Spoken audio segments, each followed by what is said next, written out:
soir, il est question du mois de mémoire. Il est question de mémoire à la ville des Abîmes et à Cap Excellence, avec une très belle manifestation, hommage à nos aïeux, mais hommage aussi à tous ces personnes, à tous ces héros du passé qui ont fait aussi en sorte que nous soyons les hommes d'aujourd'hui. Et pour en parler, un très beau plateau ce soir, j'ai le plaisir d'accueillir Madame Francesca Faithfull. Vous êtes présidente de la Commission Culture et Patrimoine de la ville des Abîmes et de Cap Excellence. Bonsoir. Bonsoir, bonsoir à vous et bonsoir à la population. Merci d'être avec nous. À vos côtés, Madame Marilyn Zédois, la coopération et de l'animation à la ville des Abîmes. Bonsoir. Merci d'être avec nous. Également sur ce plateau, Madame Rilana Tico, vous êtes présidente de l'association Coup de cœur. Merci d'être avec nous. Bonsoir, merci beaucoup. Et à vos côtés, Monsieur Bruno Simbert, membre du bureau de Mascaclé, et vous allez nous parler de la marche de la mémoire. Bonsoir. Bonsoir. Merci d'être avec nous. Alors, le mois de mai, mois des mémoires aux Abîmes et à Cap Excellence, est-ce qu'on peut, comment a germé cet événement et quelles seront les grandes rencontres, je dirais, lors de ce mois de mai que vous proposez? Madame Faithfull, Madame Zédois, comme vous voulez. Alors, on peut parler du mois de toutes les mémoires. Et c'est depuis 2008, lorsque le maire Éric Jadot est arrivé aux responsabilités, qu'il a donné un nouveau tournant au mois de mai aux Abîmes.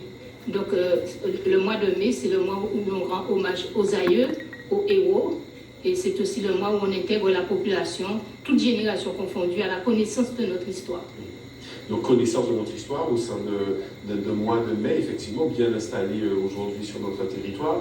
Pour cette édition, il y a des spécificités. Je sais qu'il y a plusieurs rencontres, Madame Zédois. Vous avez voulu proposer vraiment un catalogue d'activités à tout le monde. Oui, voilà. Donc, le programme a débuté déjà depuis le 2 mai avec le rose de l'association Unidée. Et donc, ça va se poursuivre le 10 mai avec la récompense, la mise à l'honneur des tambouillés. Donc, ce sera au Palais de la Culture. Donc, la municipalité aime mettre à l'honneur les tambouillés et les artistes de la culture. Oui, il y a des tambouillés bien connus chez nous, voilà. Marcheron, Massy, Yves Braque, enfin, voilà. Ils sont mis à l'honneur dans cette soirée. Très bien. Exactement. Donc on invite la population, évidemment à la salle Félix, au palais Félix Coutu de la culture aux Abîmes. D'autres temps forts? Oui, d'autres temps forts.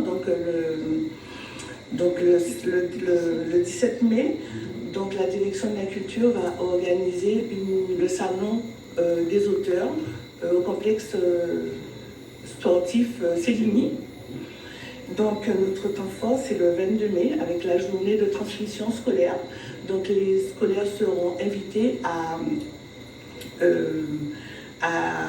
la montée des marches de la mémoire. Donc ce sera un moment pédagogique pour leur faire prendre conscience du combat qu'ont mené les aïeux. Donc ils vont lire les livres qui sont érigés sur le monde de la mémoire. Et le dernier temps, quatrième temps fort, c'est le 23 mai avec la marche de la mémoire. Donc, M. Simbert vous en parlera. La transition est toute trouvée, effectivement, avec cette marche des mémoires. On l'a dit, vous faites partie du bureau de Mascaclé, donc un parcours bien connu. Et là, effectivement, une marche des mémoires. Il s'agit de partir des statues d'Ignace et de la Mulatresse de Grèce pour cheminer dans la ville en mémoire à ces grands hommes et à nos aïeux. Tout à fait. C'est-à-dire que nous partons depuis Ignace, la statue d'Ignace. Ensuite, nous passerons, tout le boulevard des héros. En fait, nous passerons par Solitude, la statue de Solitude, ensuite d'Elgrès, et nous arrivons au monde mémoriel de la ville des Abîmes, qui est le monde de la mémoire. Et là, nous clôturons la manifestation là, où il y a prise de parole du maire, où les historiens en parlent, et nous faisons une petite cérémonie en mémoire de nos aïeux, de tous nos aïeux en fait. Pourquoi est-ce que c'est important justement d'avoir des groupes à peau pour une telle marche? C'est plein de symboles, c'est plein de significations forcément pour une telle commémoration. Absolument, en tant que mouvement culturel, nous sommes là pour la culture de notre pays, aussi apporter à la population, aux jeunes, aux gens qui nous accompagnent, les sensibiliser sur la culture de ce pays-là, parce que pendant longtemps, cette culture a été occultée, n'apparaissait pas, et depuis tantôt, depuis quelques années, on essaie de mettre, parce qu'on est au courant de la culture de tout le monde, du monde entier, alors que notre propre culture, nous ne la connaissons pas. Donc ça n'est pas une commémoration pour rester à ressasser, c'est pas ça. C'est pour nous édifier, pour savoir d'où nous venons, d'une part. Puisque avec la mondialisation, on reçoit beaucoup d'informations, beaucoup de choses. On connaît la culture de d'autres personnes par cœur, mais la nôtre, on ne la connaît pas. Qui est fondale, qui nous sommes, comment nous sommes arrivés là. Et pourquoi nous sommes multi-ethniques. Voilà. Alors, il est important pour nous, les groupes APO, de commémorer ce moment-là, aux côtés de la ville, et apporter notre touche culturelle à cette participation, et nous participons bien volontiers à cette activité. Alors tout le monde est convié, on à cette marche, et une symbolique forte également, 177 années de liberté, 177 tambours pour honorer cette liberté. Là aussi, c'est important pour vous de ramener les instruments, forcément, en tant que groupe APO, mais au-delà de ça, tous ces symboles sur, encore une fois, je le disais, la mémoire à nos aïeux et à ces grands hommes, ces grandes femmes de notre histoire. Tout à fait. Les mouvements culturels, nous savons bien que notre instrument de prédilection, c'est le tambour. Donc, à travers les tambours, nous allons faire cet hommage. Donc, à chaque statue, nous ferons une petite démonstration de tambour avec les tambours chants, les tambours des groupes, quoi. En partant d'Ignace. Ensuite, nous aurons à Solitude, ce sera spécifiquement avec des femmes. Des femmes qui jouent au tambour, à Solitude, et ensuite à l'Grèce, encore des groupes. Sur le monde de la mémoire, nous aurons un groupe comme Massa Robert, qui va participer en attendant que les autres groupes arrivent, mais aussi nous aurons des tambours indiens, aussi, parce qu'ils font partie de notre culture. Voilà, alors nous allons en tout, ça part entre les statues et le monde de la mémoire, nous aurons 177 tambours, effectivement, qui commémorent les 177 ans de l'abolition de l'esclavage. Très bien, on voit que tout ça est pensé pour cette belle marche, effectivement, de la mémoire. Autre temps fort de ce mois des mémoires, vous l'avez dit, c'est le Salon des auteurs, où là vous avez souhaité que des auteurs soient présents pour rencontrer le public. Et ce soir, nous avons Madame Tico, je disais, présidente de l'association Coup de Cœur. Pardon. Juste avant que Liliane prenne la parole, je vais ajouter qu'on va faire une petite halte quand même devant la statue de Mandela. Oui. On ne va pas passer dessus sans lui rendre hommage aussi, parce qu'il a mené un combat. C'est le même genre de combat, on va dire, contre l'injustice et pour la justice, pour la reconnaissance des droits. Oui, c'est forcément une grande figure du combat contre l'apartheid, effectivement, et donc ça résonne chez nous. Il est important de le préciser, donc on ne passera pas sur la statue de Mandela, il y aura également. On continue avec, donc je le disais, ce salon des auteurs, et Rilana Tico, vous présenterez un livre en braille à ce salon de mémoire, donc là aussi, c'est ouvrir à la découverte, effectivement, à une autre façon de lire également, pour les personnes qui ne connaissent pas. C'est important pour vous, en ce sens, de participer non seulement à ce mois des mémoires, mais aussi à véhiculer, quelque part, à mieux faire connaître la lecture en braille. Oui, parce qu'il est important de préciser, de rappeler à la population que nous vieillissons. Nous vieillissons tous, c'est tout ce que je souhaite à tout le monde d'ailleurs, de bien vieillir. Mais l'organe qui vieillit le plus vite chez tout le monde, c'est l'œil. Donc nous sommes tous amenés à passer un moment dans notre vie malvoyants et pour peut-être certains non-voyants. Donc il est important de connaître cette technique de lecture, le braille, parce que c'est un moyen de communication entre plusieurs personnes et c'est aussi un moyen d'éduquer, de garder la connaissance et de se sentir encore présent dans la société. De garder cette connexion effectivement avec la société. J'aime bien la manière dont vous le présentez. C'est bien vrai que potentiellement on ne sait pas qu'est-ce qui peut arriver. On peut être amené à un moment à avoir besoin de cette technique de lecture.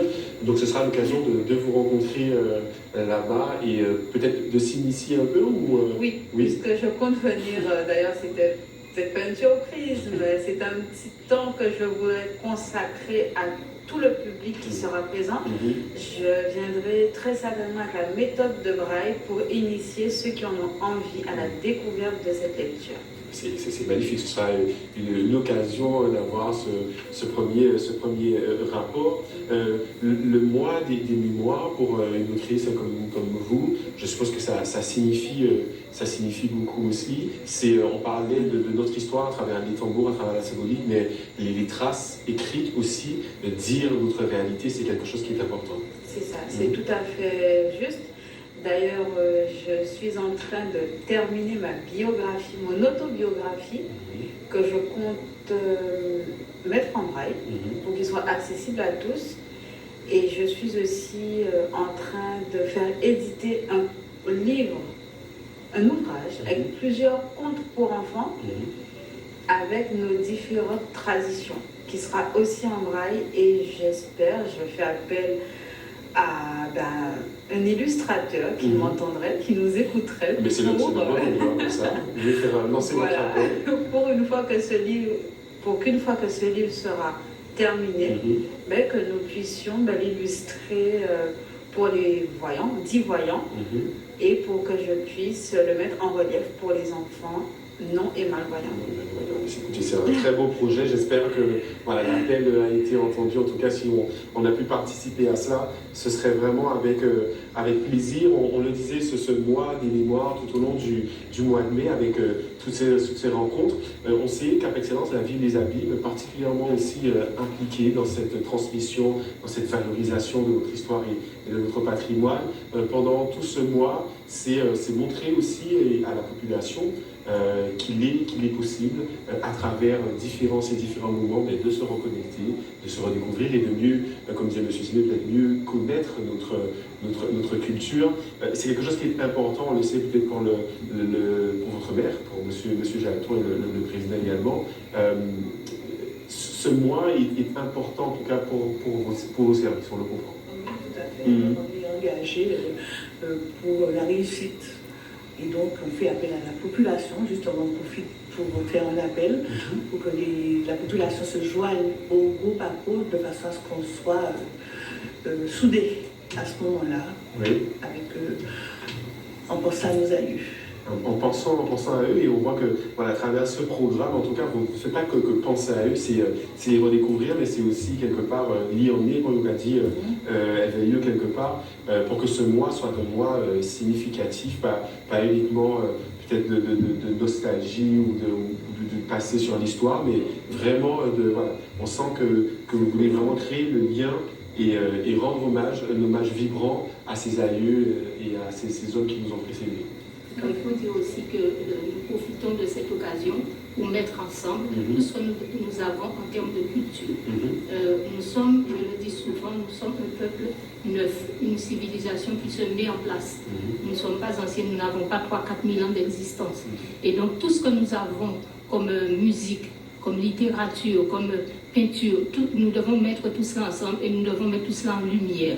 C'est pour cette raison que nous mettons en lumière nos tambouillés, puisque nos tambouillés sont des artistes avec une bonne réputation, autant que les artistes de zouk, et ils sont quelquefois dans l'obscurité, alors que quelquefois ils ont une réputation internationale, et on n'en parle pas. Donc l'année dernière, nous en avons mis 5 en lumière, et cette année, nous en mettons 5 en lumière. Et ainsi de suite, nous allons les mettre en lumière de façon à ce qu'ils soient honorés. Concernant maintenant le salon des auteurs, nous voulons aussi mettre en lumière nos écrivains, parce que vous ne pouvez pas vous imaginer le nombre d'écrivains que nous avons en Guadeloupe. Les gens ont beaucoup de choses à dire. Et cette année, nous sommes à la 3e édition. Cette année, le parrain, c'est Roger Thompson, que tout le monde connaît bien. Et il y aura non seulement des expositions de livres en présence de nos éditeurs, des maisons d'édition, mais il y aura aussi des ateliers d'écriture, des ateliers d'animation, et pour les enfants, pour les adultes, pour les jeunes et les moins jeunes. Donc nous voulons mettre en lumière aussi nos auteurs. Donc la littérature, la peinture, la danse, la musique, tout ce qui est culturel doit être pris à bras le corps, et nous devons mettre tout cela, je dis souvent, dans notre coffre. de façon à ce que nous ayons un trésor. Et nous sommes en train de constituer notre trésor parce que la population, notre culture, elle est jeune, parce que notre population est jeune aussi. On a bien compris, effectivement, tout cela se demande à être développé. Monsieur Simer, vous vouliez intervenir? Juste pour dire, nous clôturons ce mois de la mémoire par un grand les roses avec le groupe ZEPSI sur le mois de la mémoire le vendredi 30, le 30 mai. Donc on rappelle le 17 mai pour le salon des auteurs, on était en train d'en parler. La marche avec les groupes APO, c'est le 22, le 23 mai, la marche des héros, à partir de 18h30, ça on n'a pas spécifié, suivi à 20h donc de la marche dont on a parlé, 22h un concert des groupes APO, également, on en a parlé. Le vendredi 30 mai, vous venez de le dire, le Heroes de la mémoire à 21h. Là, on est à quel endroit exactement? Au moment de la mémoire. Au moment de la mémoire, voilà, c'est ça, absolument. Quelques événements dont on n'a pas parlé également, qui font partie de ce mois de la mémoire. Le samedi 10 mai, au quartier de l'Assainissement, une balade urbaine également qui est proposée avec des animations culturelles et artistiques. Toujours le samedi 10 mai à la Savane Tico du côté de Mascaclé, Jeunesse Pabilidi d'Ouvan Feyao, gestion du stress et de l'anxiété au son du cas, comment retrouver son équilibre émotionnel avec les plantes médicinales, tout cela à la Savane Tico. Ouais. Pour les jeunes, c'est un atelier que nous avons mis en place afin de préparer ces jeunes-là à travers la culture toujours, les sensibiliser, les déstresser, et leur permettre d'arriver aux examens calmement, tranquillement, quoi, et assurer pas péter.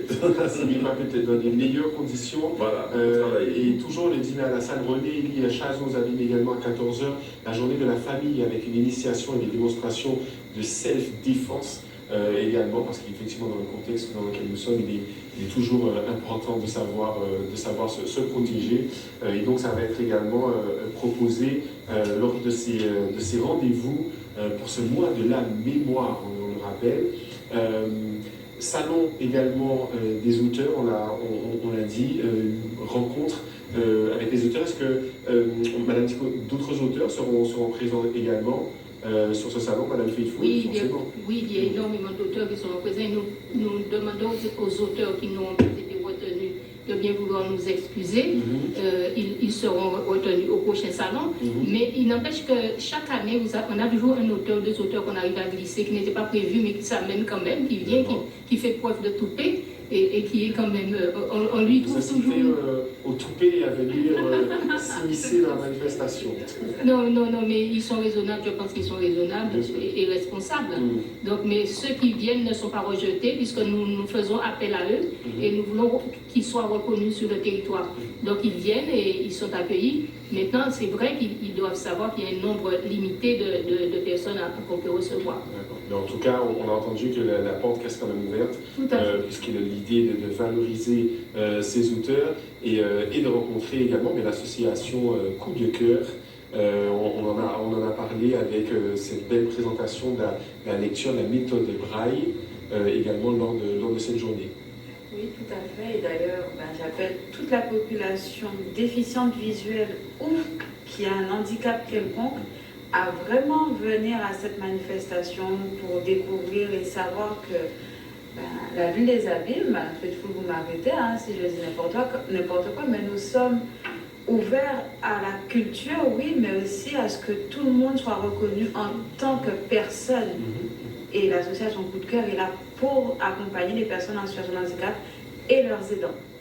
Ils sont trop souvent oubliés. C'est vrai, trop souvent oubliés. C'est vrai que c'est un devoir aussi d'inclusion quelque part et d'ouverture, on le disait, en permettant que tout le monde puisse participer à ce mois des mémoires. Si vous aviez quelques mots à dire face à face à nous, à nos téléspectateurs avant que l'on termine, quels seraient vos mots pour ce mois des mémoires? Alors, nous aurions souhaité que le mois de mai soit reconnu comme un mois de fête, comme j'ai envie de dire notre fête nationale, parce que le mois de mai comporte tellement d'événements que nous devons honorer les personnes qui ont été à l'origine de notre présence ici. Nos aïeux, ils ont tout fait, ils se sont sacrifiés pour que nous soyons là aujourd'hui. Donc nous devons leur rendre cet hommage-là. Mais il y en a aussi qui se sont battus. S'il faut remonter, on peut aller jusqu'au mois de mai 1967, où il y a eu aussi des morts, des gens qui sont tombés. Donc pour tous ceux qui sont tombés, nous devons cette reconnaissance-là. Et donc le mois de mai demande une forte mobilisation et une prise de conscience. Et si nous pouvons chaque année faire prendre conscience à quelques centaines de personnes, je pense que nous aurons gagné. C'est pour cette raison que le 22, nous faisons appel aux écoles et à une école et un collège qui sont proches du monde de la mémoire. Ils passent souvent devant cet espace-là, ils ne savent pas exactement ce que c'est.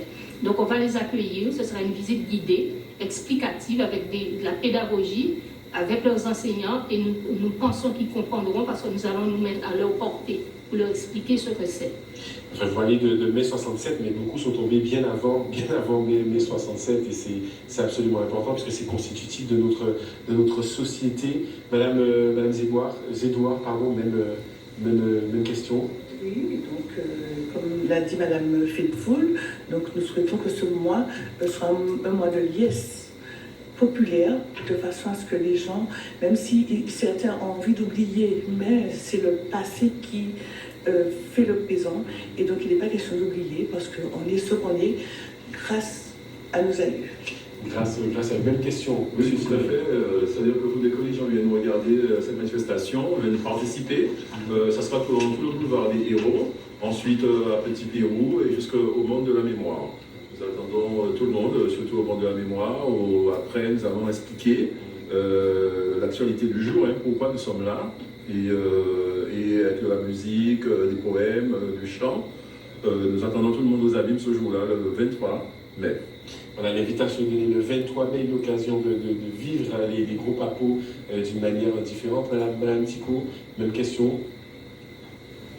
Si on avait quelques mots pour nos téléspectateurs, pour inviter quelque part à ce salon des auteurs, vous leur diriez quoi? De ne pas hésiter, de venir découvrir, de venir vivre la lecture et l'écriture, et que nous sommes tous capables d'écrire et de comprendre le message qui sera passé ce jour-là. Voilà, en tout cas, chers téléspectateurs, je pense que vous l'avez entendu. Merci à tous mes invités ce soir. Vous êtes arrêtés sur ce plateau. Ce mois de mai, ce mois des mémoires, vous l'aurez compris, toutes ces manifestations que nous avons présentées, mais soyez nombreux à y assister, de la marche au Salon des auteurs, mais également tous les ateliers que nous avons proposés. C'est proposé par Cap Excellence, par la ville des Abîmes également, pour que notre culture et que nos patrimoines soient valorisés et que nous voyons monter toujours plus haut. Excellente soirée à vous, soit canadien, c'est à demain, c'est à Paris. Merci, Canal.